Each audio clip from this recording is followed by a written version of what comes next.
Normal ato që e thanë ministri potencoj ma herët ma mbarën tash prej ligjit I cili është në kushtetuese edhe I cili mund të shkaktoj vonesa.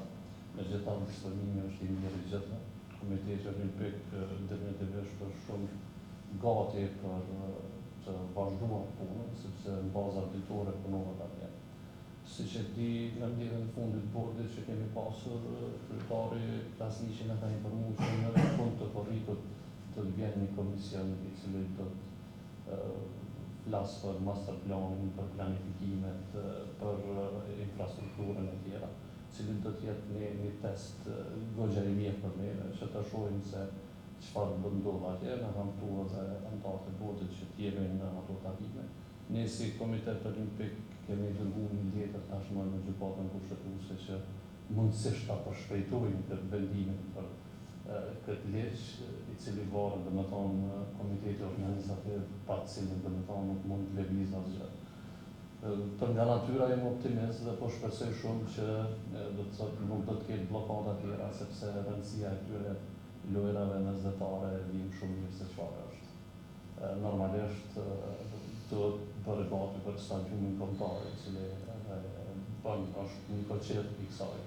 Pishinat, siç e tha ministri, që të ashtu edhe qendrat e gjimnastikës na mungojnë dhe shpresoj që ne veç dje I zhdash mehanizme punu në këtë ekip,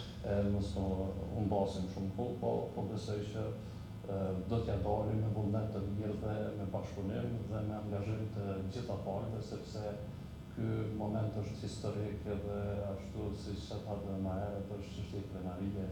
dhe po shpresoj që në të gjitha aspekt do të ndikojë pozitivisht si ato ekonomik, ashtu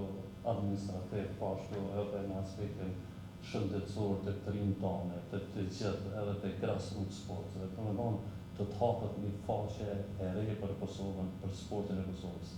I cili normalisht që nuk është më së miri, por nuk jemi edhe më së keqi, kështu që po shpresoj